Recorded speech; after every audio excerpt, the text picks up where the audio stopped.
Assalamualaikum warahmatullahi wabarakatuh. Alhamdulillahi rabbil alamin. Alhamdulillahilladzi bi ni'matihi tatimmus shalihat. Wassalatu wassalamu ala nabiyyina Muhammadin wa ala alihi wa ashabihi wa man tabi'ahum bi ihsanin ila yaumiddin. Allahumma alimna ma yanfa'una wanfa'na bima 'allamtana wa zidna ilman ya rabbal alamin.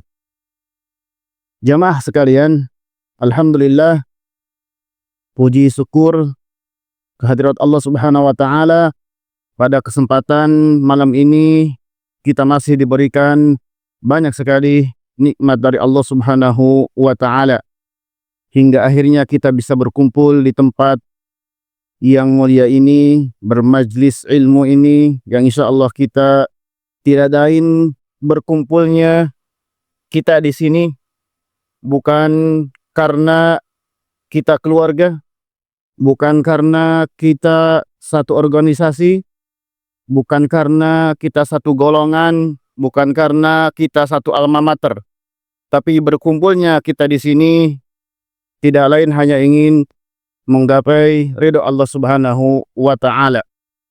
Semoga setiap langkah kita menuju masjid ini dicatat oleh Allah Subhanahu wa taala sebagai kebaikan yang nantinya bisa menjadi pahala kita di akhirat kelak. Amin ya rabbal alamin. Jamaah sekalian, alhamdulillah pada kesempatan bulan lalu kita telah membahas hadis yang kelima ya. Mungkin sebelum beranjak ke hadis yang keenam, alangkah baiknya kita mereview sebentar, murojaah ya, apa yang kita dapat di hadis yang kelima pada bulan yang lalu ya. Di halaman 7 bisa dibuka.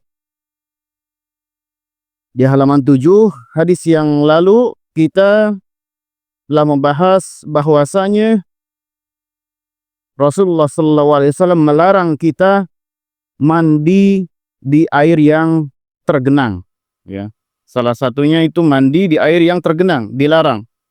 Kemudian dilarang kencing di air yang tergenang. Dan yang ketiga sekaligus dilarang mandi dan kencing di air yang tergenang ya. Maka dari hadis ini kita bisa menyimpulkan bahwasanya Islam sangat menjunjung tinggi kesucian dan kebersihan. Dan dari hadis ini pula kita bisa menyimpulkan bahwa hadis ini menunjukkan saddud dzari'ah atau saddud dzara'i, menjaga kehati-hatian supaya tidak mengganggu orang lain. Bayangkan jika kita mungkin di kulit kita ada penyakit, di badan kita ada penyakit, terus kemudian kita nyemplung ke air yang bergenang. Bisa jadi nanti air tersebut terkontaminasi dari penyakit yang ada dalam tubuh kita, yang mana nanti mungkin orang lain akan menggunakan air tersebut, maka itu bisa akan mencelakakan orang lain. Dan yang ketiga juga ini sebagai etika, adab dalam Islam untuk tidak mandi di air yang tergenang ya. Apalagi air tergenangnya itu sedikit. Kalau yang tergenangnya mungkin banyak seperti di pulau atau yang seperti danau, kolam renang, itu tidak mengapa karena itu bisa ada pengairannya juga ya. Bisa diisi ulang atau bisa di bahasa Sunda mah dibedahkeun ya. Itu tidak mengapa ya. Baik, jemaah sekalian, pada malam ini kita akan lanjut ke hadis yang keenam ya. Hadis yang keenam ini akan membahas tentang mandi juga ya. Mungkin sebelum ke hadis ini ada pertanyaan, pernahkah kita ketika akan mandi ragu dengan air tersebut? Apakah air ini bekas istri saya? Atau mungkin dari istri, apakah air ini bekas suami saya? Gimana ya, pakai atau enggak? Pernahkah kita ragu, saya tadi pakai air ini sah gak ya mandinya? Nah, maka di dalam hadis ini insya Allah akan dijelaskan, ya. Akan kita ambil faidah dalam hadis ini mengenai tata cara mandi antara suami istri, ya. Sebagaimana yang Rasulullah contohkan. Kita baca saja langsung ke hadis yang ke-6, ya, di halaman 7. Bismillahirrahmanirrahim. An rajulin sahiban nabiyyu sallallahu alaihi wasallam qala naha Rasulullah sallallahu alaihi wasallam an tagtasila al-mar'atu bifadli ar-rajuli awir rajulu bifadlil mar'ati wal yagtarifa jami'an. Akhrajahu Abu Dawud wan Nasa'i wa isnaduhu sahih. Hadis ini jamaah sekalian diriwayatkan oleh seorang sahabat. Namun sahabatnya di sini tidak disebutkan siapa sahabatnya. Dan ini salah satu yang termasuk hadis mubham. Kalau secara mustalah hadis ini dinamakan hadis mubham. Hadis mubham itu ketika nama perawi tidak disebutkan namanya siapa. Dan secara hukum istilah dalam hadis, ketika ada hadis mubham, maka hadis tersebut bisa dihukumi dhaif karena tidak diketahui siapa orangnya. Tetapi ada pengecualian, Ketika yang mubham sahabat tidak diketahui nama seorang sahabatnya ini, maka itu tidak mengapa. Hadisnya tetap sahih, tidak ngefek, tidak ngaruh ke kualitas hadisnya. Tetapi jika yang mubham, yang tidak jelas namanya ini di kalangan tabi'in atau di bawahnya tabi'in, maka itu bisa ngaruh ke kualitas hadisnya. Tetapi di sini karena di sini yang mubhamnya tidak ada namanya sahabat, maka itu tidak ngaruh ke kualitas hadis tersebut, ya. An rajulin sahiban Nabi sallallahu alaihi wasallam qala, bahwasanya dari seorang sahabat Nabi sallallahu alaihi wasallam, qala naha Rasulullah sallallahu alaihi wasallam an tagtasila al-mar'atu bi fadli ar-rajuli. Rasulullah sallallahu alaihi wasallam melarang seorang wanita memakai air bekas seorang laki-laki. Tentunya jamaah sekalian, di sini yang dimaksud dengan wanita ini yaitu istri. Seorang istri memakai bekas air seorang suaminya, maka itu dilarang, ya. Awir rajulu bifadlil mar'ati. Begitu juga seorang laki-laki atau seorang suami dilarang mandi memakai bekas seorang istri. Waliyagtarifa jami'an. Lalu gimana? Solusinya adalah waliyagtarifa jami'an. Solusinya mandi bareng jemaah sekalian. Solusinya mandi bareng, ya. Jadi jika dilarang seorang istri memakai air mandi bekas suaminya, begitu juga seorang suami dilarang memakai air mandi bekas perempuan atau istrinya, maka yang dianjurkan di sini waliyagtarifa jami'an. Maka mandi bareng-bareng. Kalau mandi bareng-bareng maka tidak mengapa. Nah, di hadis ini jamaah sekalian, ini larangan mandi memakai bekas air salah satu seorang, baik itu suami atau istri. Tapi di hadis yang akan kita lanjut, di hadis setelahnya, itu justru Rasulullah SAW melakukannya sendiri, ya. Jadi kita bahas hadis ini, ya. Akhrajahu Abu Dawud wan Nasa'i wa isnaduhu sahih. Di sini juga ada hukum mustalah hadisnya, ya. Wa isnaduhu sahih. Kenapa tidak disebutkan hadis ini sahih? Biasanya kan hadza hadisun sahihun. Tetapi ini yang dituliskan yaitu isnaduhu sahih, ya.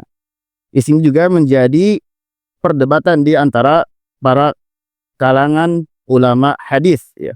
Karena jamaah sekalian, wa isnaduhu sahih, itu belum tentu hadis itu sahih.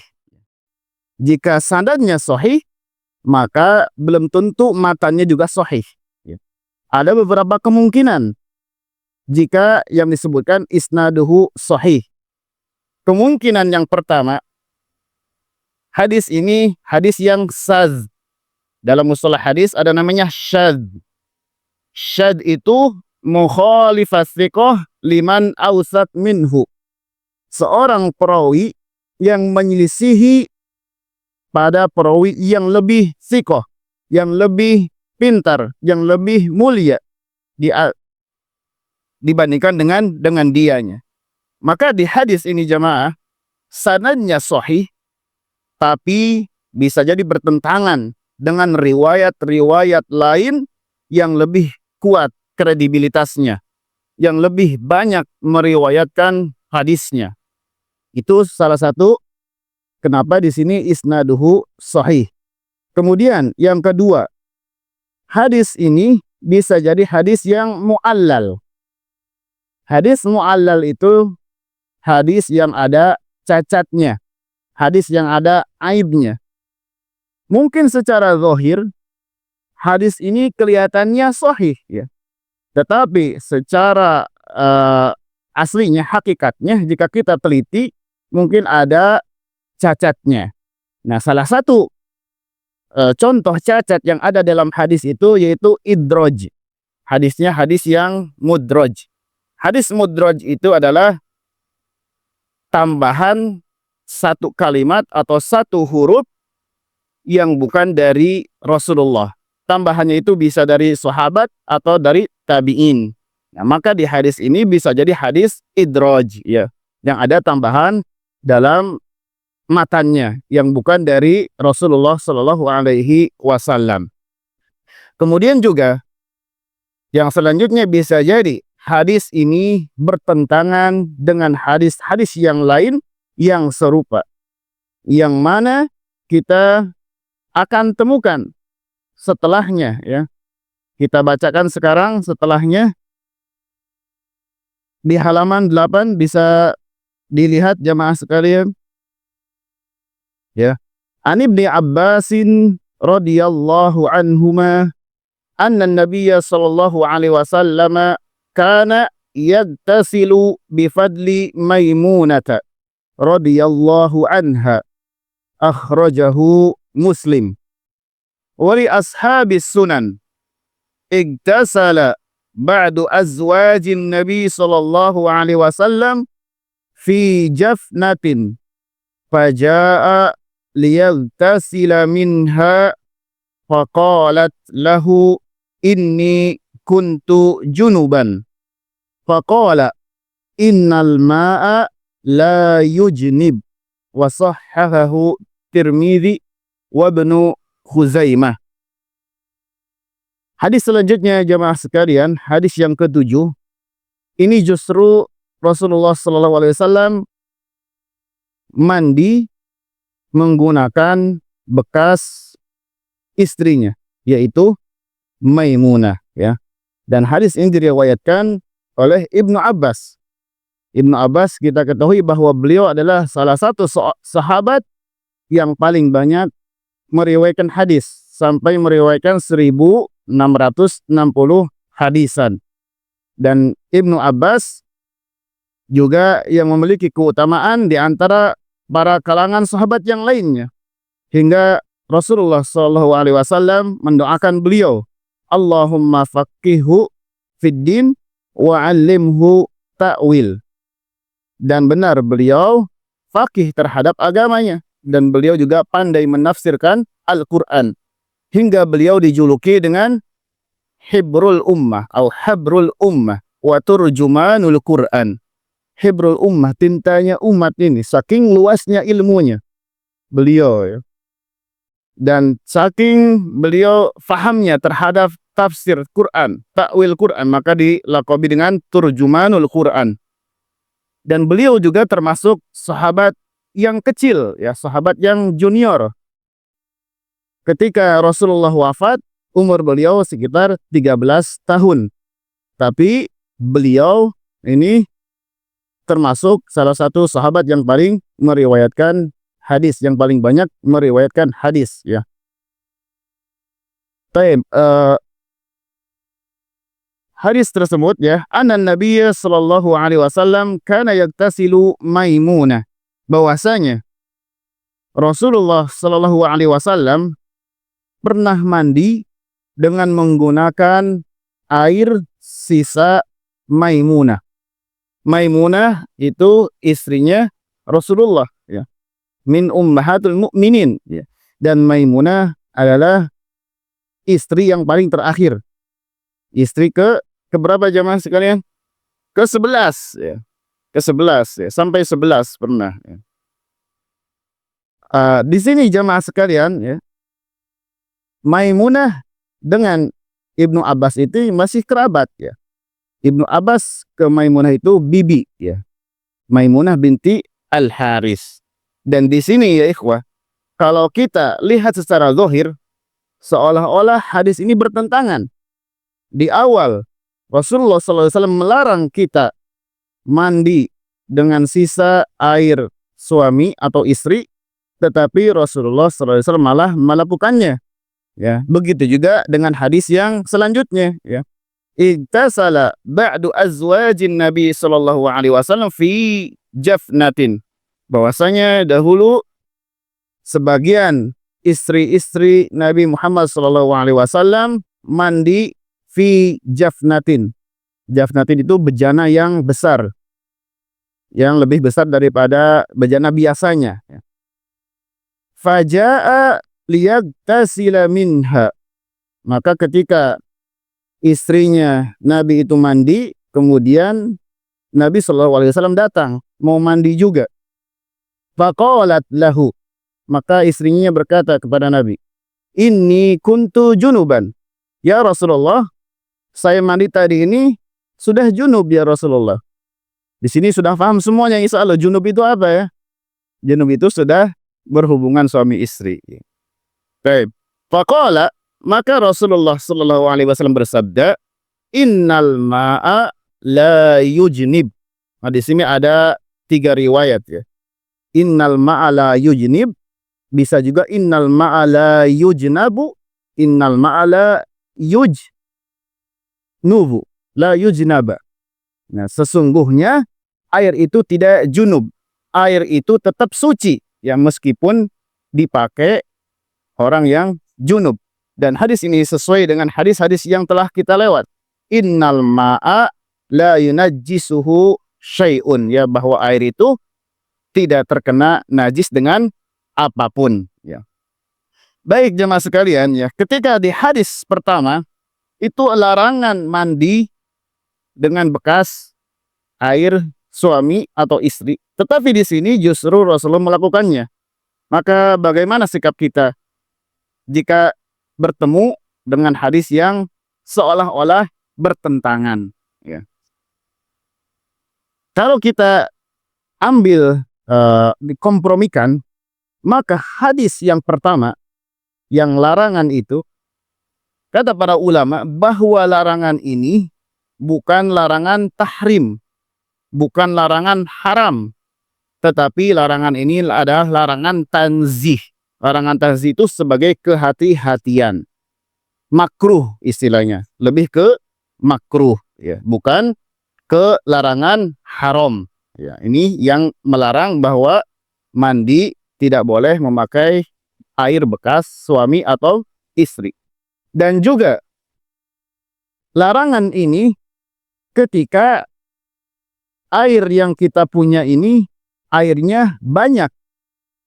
Maka jika kita punya air banyak, hendaknya gak usah pakai bekas suami atau gak usah pakai bekas istri. Tetapi jika airnya sedikit, maka boleh, ya, sebagaimana Rasulullah SAW pernah melakukan hal yang demikian. Dan hadis yang membolehkan atau hadis-hadis yang Rasulullah SAW lakukan pada istrinya itu lebih banyak dan lebih sahih dibandingkan hadis yang tadi melarang. Ya. Jadi kesimpulannya, kita boleh mandi memakai bekas air istri, ataupun seorang istri boleh mandi memakai bekas air suaminya. Dan yang lebih afdal, mandi bersama, mandi berjamaah, ya, seperti sebagaimana Rasulullah SAW anjurkan, falyagtarifa jami'an. Siapa di sini yang belum mandi bersama jamaah? Mungkin bisa dicoba nanti di rumah, ya. Insya Allah itu berpahala, sunnah, ya, karena Rasulullah SAW melakukan hal demikian dengan para istri-istrinya, ya.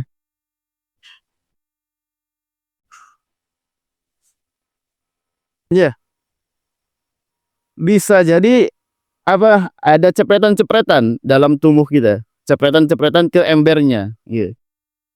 Maka itu yang jadi dikhawatirkan, makanya dilarang. Dan sebenarnya hadis larangan ini juga ada yang mengatakan dimansuh. Hadis larangan ini tidak berlaku karena ada hadis-hadis yang lain yang lebih kuat. Yang ini ya ikhwah, yang hadis Rasulullah itu dikeluarkan oleh Imam Muslim. Dan hadis-hadis yang dikeluarkan oleh Imam Muslim dibandingkan hadis-hadis yang dikeluarkan oleh Abu Daud, Tirmidzi, Ibnu Majah, lebih menang Imam Muslim. Lebih menang Bukhari secara kualitas hadisnya. Jadi hadis yang melarang mandi memakai bekas air suami atau istri ini bisa ditoleransi, ya, tidak bertentangan dengan hadis yang ini, bisa dikompromikan, ya. Dan juga bisa dimansuh hukumnya karena ada hadis yang Rasulullah SAW melakukannya, justru melakukannya.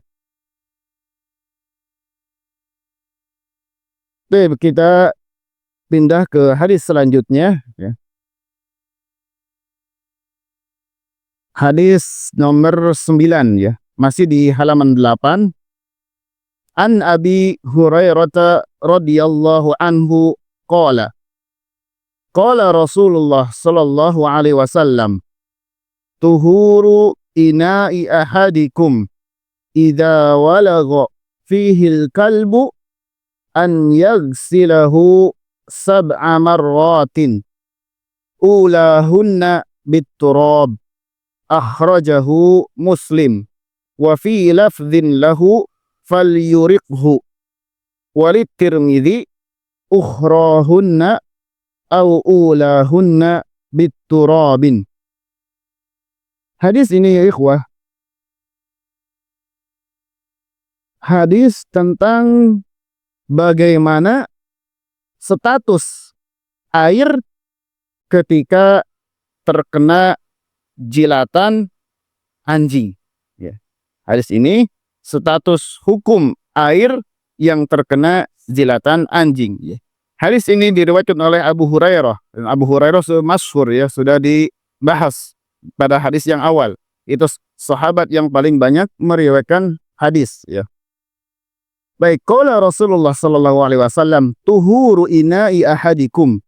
Di riwayat yang lain ada tahuru. Bisa tuhur atau bisa tohuru.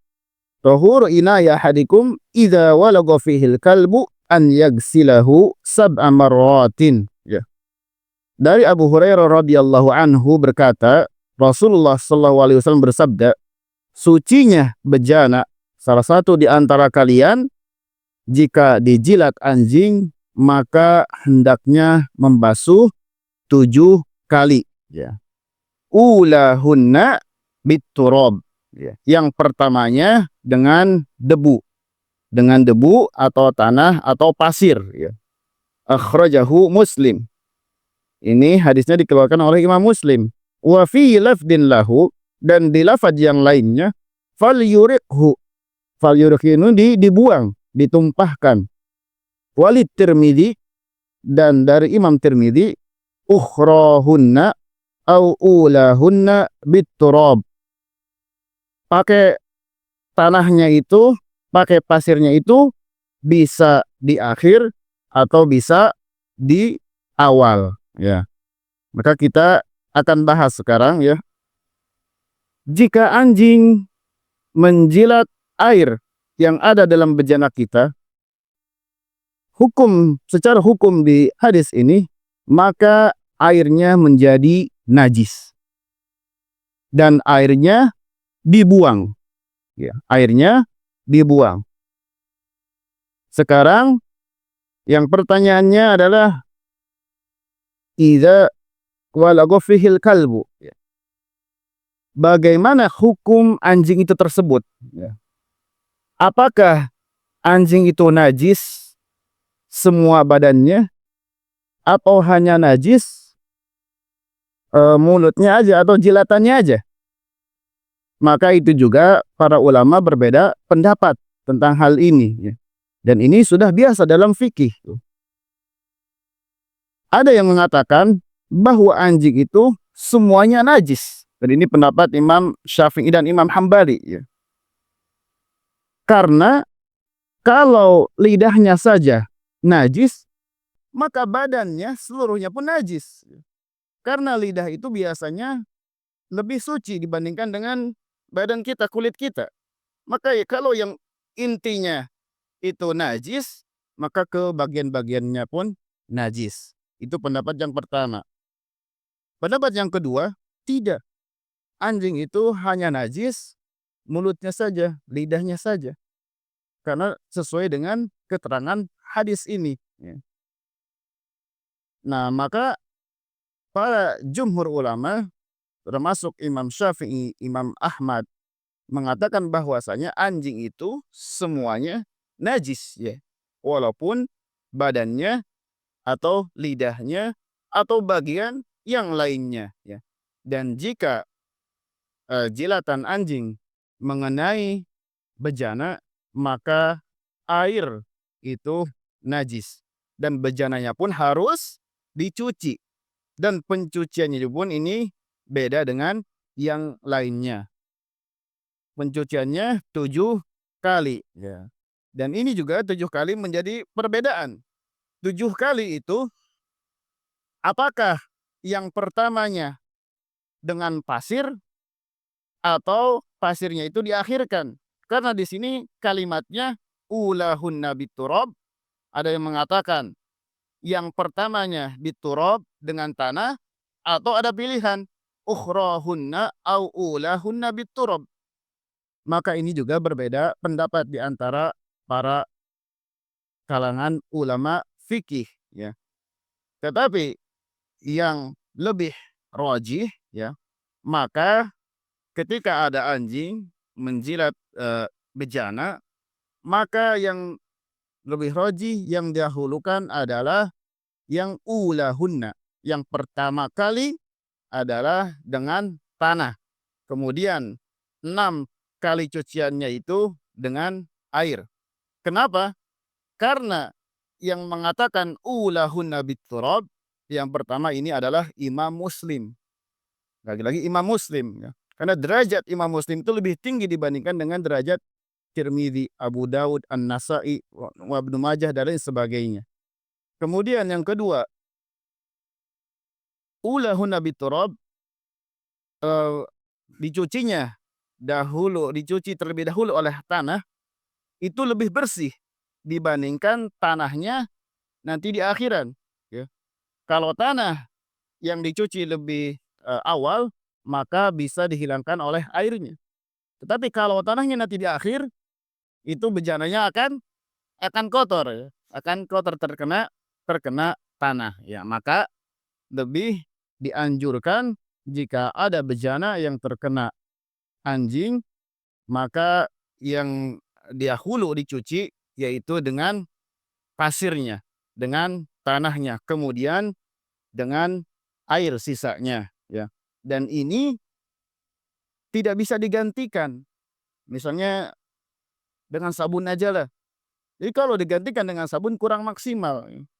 Karena mikroba atau bakteri yang ada dalam lidah anjing itu hilang maksimal hanya dengan pasir atau tanah. Dan itu menurut kedokteran juga demikian. Jadi tanah itu sebagai penghilang bakteri, sebagai pensuci.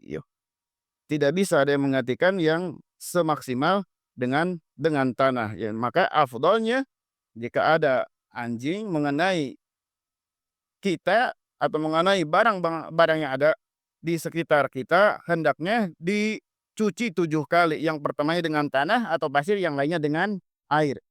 Lalu bagaimana sekarang? Apakah semua anjing atau beda? Karena anjing itu ada beda-beda jenisnya ya. Ada anjing yang pelacak, ada anjing yang untuk menjaga, ada anjing yang imut-imut, pitbull ya. Itu juga berbeda pendapat. Tapi wallahu a'lam, ini semuanya najis, termasuk anjing apapun ya.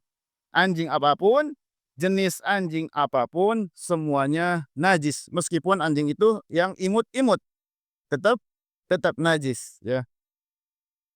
Lalu ada yang mengkiaskan juga ke babi ya, ke babi ya. Mohon maaf ini mengkiaskan ke babi. Apakah anjing dan babi itu sama-sama najis atau tidak ya, dalam mulutnya, dalam jilatannya ya. Imam Syafi'i dan Imam Ahmad, beliau mengatakan bahwa babi itu sama dengan anjing najisnya, bahkan babi itu asyad, lebih najis dibandingkan anjing ya. Mulutnya, badannya dan lain sebagainya. Apa dalilnya? Dalilnya waluhumul khinzir rijsun fa innahu rijsun, dalam surat Al-Maidah.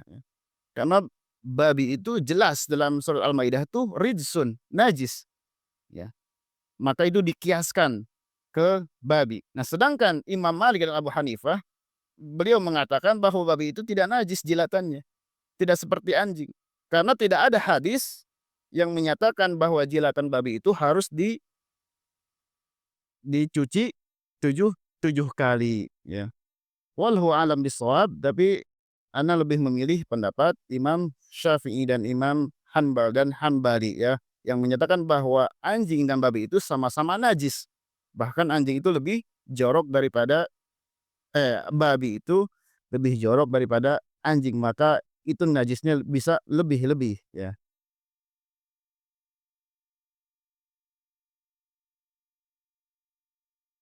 Oke, selanjutnya kita akan lanjut ke hadis 10 ya. An Abi Qatadah radhiyallahu anhu anna Rasulullah sallallahu alaihi wasallam qala fil hirrah innaha laysat binajasin innama hiya minat tawafina alaikum, akhrajahu al-arba'ah wa sahhahahu Tirmidzi wa Ibnu Khuzaimah. Dari Abi Qatadah radhiyallahu anhu. Abi Qatadah ini adalah seorang sahabat yang bernama Al-Haris bin Rib'i. Jadi beda ya, ada Qatadah, ada Abi Qatadah. Kalau Abi Qatadah itu seorang sahabat, tetapi kalau Qatadah itu seorang tabi'in ya. Dan Abi Qatadah ini wafat tahun 54 Hijriyah, dan beliau salah satu yang meriwayatkan hadis sedikit. Anna Rasulullah sallallahu alaihi wasallam qala fil hirrah, bahwasanya Rasulullah sallallahu alaihi wasallam bersabda mengenai atau tentang hirrah, tentang kucing ya. Qala innaha laisat binajasin, bahwa kucing itu tidak najis ya. Innama hiya minat tawafina alaikum, karena kucing itu sering tawaf di antara kita. Sering tawaf itu di sekeliling kita ya. Sering berkumpul dengan kita, dengan manusia. Sering bercengkrama dengan kita ya. Wa sahhahahu Tirmidzi wa Ibnu Khuzaimah. Nah, hadis ini disahihkan oleh Imam Tirmidzi dan Ibnu Khuzaimah. Dalam hadis ini ya ikhwah sekalian, meskipun kucing ini bukan najis, tapi tetap kotorannya atau kencingnya itu najis, ya. Dan tetap dagingnya haram dimakan, ya. Jangan sampai mendengar hadis ini bahwa kucing itu laisa binajasin maka dianggap halal dagingnya, ya. Tetap dagingnya tidak boleh dimakan dan kotorannya itu najis, ya. Kotorannya, kencingnya tetap najis. Dan aslinya kucing ini haram, ya, karena tidak boleh dimakan. Karena kucing ini sering berada di antara kita, sering ngikut orang, dekat dengan manusia, maka termasuk yang jinak, ya. Meskipun kucing ini mempunyai taring atau cakar, ya. Tetapi karena kucing ini sering bergaul dengan manusia, maka ini tidak najis, ya. Lidahnya pun tidak najis, bulunya, badannya, jilatannya itu tidak najis jika terkena ke badan kita atau ke barang-barang kita, ya. Tetapi kotorannya tetap najis, kotorannya tetap najis, ya. Baik, hadis selanjutnya dan ini mungkin hadis yang terakhir, ya. An Anas bin Malik radhiyallahu anhu qala, jaa a'rabiyyu fabala fi ta'ifatil masjid fazazarahu an-nasu fanahahumun nabiyyu sallallahu alaihi wasallam falamma qada baulahu amara an-nabiyyu sallallahu alaihi wasallam bidhanubin min ma'in fa uhriqa alaihi, muttafaqun alaih. Hadis ini hadis yang masyhur, yang berkaitan dengan orang-orang Baduy. Orang-orang Baduy adalah orang Arab kampung, yang mana biasanya orang Baduy ini berperilaku polos di antara para kalangan sahabat-sahabat yang lainnya. Dan orang Baduy biasanya juga tidak mempunyai ilmu sebagai mana sahabat-sahabat yang lainnya, ya. Dan hadis ini diriwayatkan oleh Anas bin Malik, sebagaimana kita ketahui bahwa Anas bin Malik yaitu seorang sahabat yang mana beliau pembantu Nabi Shallallahu alaihi wasallam selama 10 tahun. Dan Anas bin Malik juga mempunyai keutamaan karena beliau pernah didoakan oleh Nabi Shallallahu alaihi wasallam, Allahumma akthir maluhu wa walidahu wa barik lahu fima a'taitahu. Dan benar, Anas bin Malik kaya, kemudian mempunyai paling banyak anak di antara para kalangan sahabat. Hingga dikatakan anak beliau berapa jamaah? 100 anak, bahkan 100 lebih. Dan tentunya ini bukan dari satu istri, ya. 100 ini bukan dari satu istri. Dan Anas bin Malik juga ini merupakan sahabat yang paling terakhir wafat, ya, sekitar 101 tahun Hijriah. Jadi ada namanya Abu Tufail, kemudian sebelumnya juga ada Anas bin Malik. Anas bin Malik wafatnya di Basrah, dan ini termasuk salah satu sahabat yang paling akhir meninggal di Basrah, yaitu Anas bin Malik, ya. Qala, ya, jaa Arabiyun, pada suatu waktu ada datang Arab Baduy. Arab Baduy, ya. Orang kampung Arab. Fabala fi ta'ifatil masjid. Karena mungkin orang Baduy di rumahnya juga sembarangan kencingnya, di kampung juga di mana-mana, yang penting ketika mau kencing langsung aja, ya. Ketika itu datang ke Masjid Nabawi orang Baduy ini. Tiba-tiba dia langsung kencing di Masjid Nabawi, di pojokan Masjid Nabawi. Fabala fi ta'ifatil masjid, di pinggir Masjid Nabawi. Fazazarahun nas. Dan ketika kencing itu maka dilihat oleh para sahabat yang lainnya, ya. Orang-orang menghardiknya, menegurnya. Ya kalau kita saja mungkin di sini ada orang kampung, kemudian kita lihat di sini ada yang kencing, mungkin kita juga akan menghardiknya, akan menegurnya dengan keras, ya. Fazajarahunas fanahahumun Nabi sallallahu alaihi wasallam. Nah, orang sahabatnya itu ketika mendengar malah dilarang oleh Rasulullah sallallahu alaihi wasallam. Jangan ditegur, biarin saja ya. Falamma qada baulahu amara Nabi sallallahu alaihi wasallam bidzanubin min ma'in. Jadi ketika para sahabat yang lain menegur si orang Badui ini, maka Rasulullah melarangnya. Jangan jangan jangan, stop dulu ya. Sampai dia selesai kencingnya. Dibiarkan dahulu sampai selesai kencingnya. Masya Allah ya, dan inilah salah satu kelembutan Rasulullah SAW, kesabaran dan hikmah Rasulullah SAW dalam berdakwah. Ya. Jadi hadis ini tidak hanya menceritakan tentang hukum suatu air kencing, tetapi tentang bagaimana Rasulullah SAW berdakwah kepada orang yang awam.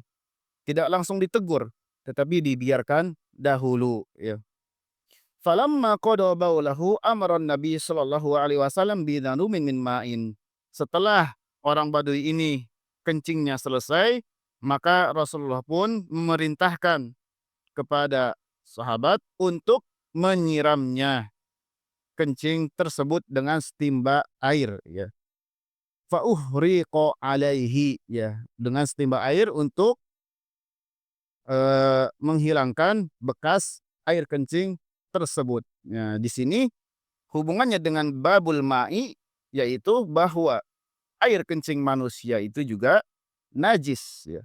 Sebagaimana orang Baduy kencing di masjid dan Rasulullah SAW membersihkannya dengan air. Dan Nabi membersihkannya hanya dengan setimpa air saja, tidak berlebihan. Tidak berlebihan. Jadi kita cukup ya, jika ada mungkin di masjid ini terkena kencing kucing, maka gak usah banyak-banyak, gak usah semuanya disiram. Cukup hanya satu ember saja ya. Cukup hanya satu ember saja sebagaimana Rasulullah SAW. Dan di sini juga hikmahnya Rasulullah kenapa menunggu sampai kencingnya selesai. Coba bayangkan kalau orang Baduy itu belum selesai kencing ditegur, mungkin kemana-mana. Lebih jauh lagi, lebih luas lagi najisnya yang akan tercecer ya. Tetapi dengan hikmah Nabi SAW membiarkannya sampai selesai, maka ini menjadi lebih efisien untuk membersihkannya ya. Sampai-sampai orang Baduy ini mendoakan kepada Rasulullah ya, doanya kurang lebih, ya Allah, rahmatilah orang ini, jangan rahmati yang lainnya. Jangan rahmati sahabat-sahabat yang lainnya, karena sahabat yang lainnya tadi sudah marahin ke dia. Jadi dia marah. Ya. Doanya hanya ke Nabi saja, ke Rasulullah SAW saja. Ya. Masya Allah, tabarakallah. Ya, semoga kita semuanya bisa mengambil faidah dengan apa yang telah dibahas ini, walaupun sedikit. Wallahu a'lam bissawab. Barangkali ada pertanyaan, dipersilahkan.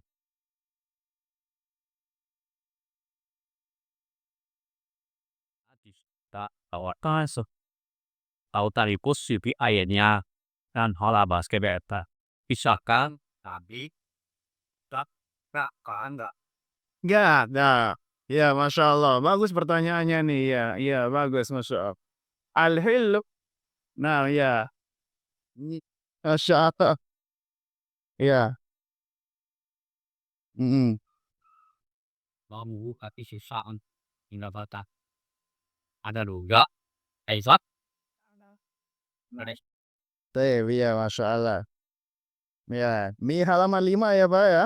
Huwa tahuru ma'uhu al-hillu maitatuhu. Ya, bahwasanya air laut itu suci ya, dan mensucikan airnya. Al-hillu maitatuhu, dan bangkainya juga halal dimakan ya, Pak.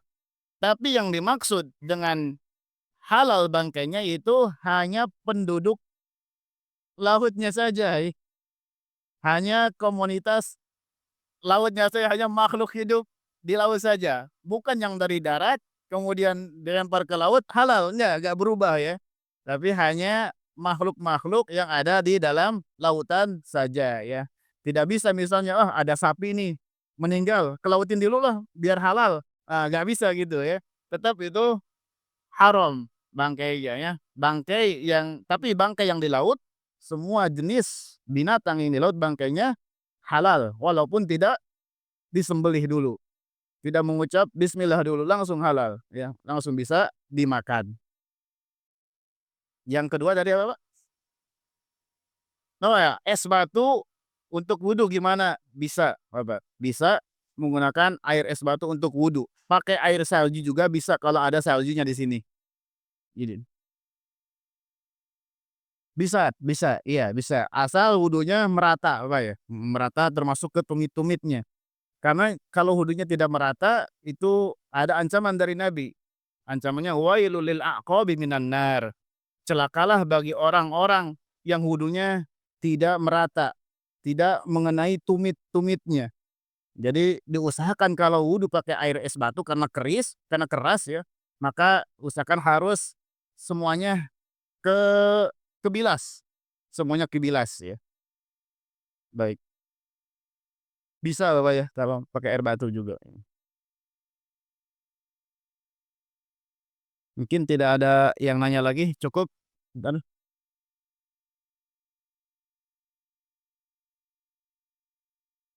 Ada yang nanya lagi atau kasih pertanyaan? Mau anak kasih pertanyaan tuh ya, masalah. Nah, nah, di halaman 9 ya, di halaman 9 hadis yang di tengah dari Abi Qatadah. Nah, hadisnya ada akhrajahu al-arba'ah. Siapa yang dimaksud dengan al-arba'ah ini? Akhrajahu al-arba'ah. Siapa aja? Masya Allah, itu ya. Waduh, kalau selain Bukhari Muslim itu bisa luas, Pak. Bisa juga Imam Malik, Imam Syafi'i. Nah, kalau ini jelas berarti 4 ya. Akhrajahu al-arba'ah. Baik, satu lagi mungkin ya.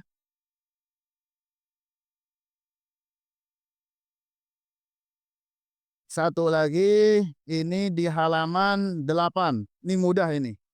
Di halaman 8 hadis yang paling bawah. An Abi Hurairah radhiyallahu anhu.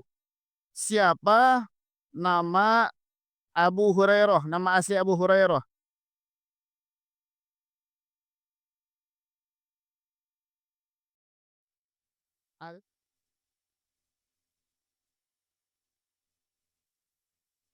Baik.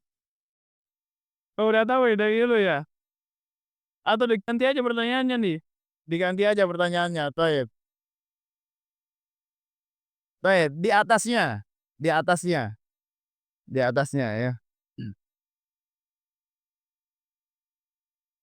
Ada di atasnya hadis yang tengah. Faqala innal ma'a la yujnib. Nah, kalimat ini senada dengan hadis yang mana?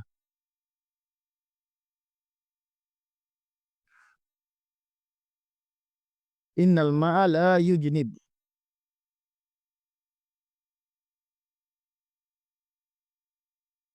Yang jawab. Sesungguhnya air tidak membuat. Ya, tidak membuat junub. Ini maknanya apa dan setara dengan kalimat yang mana yang sebelumnya?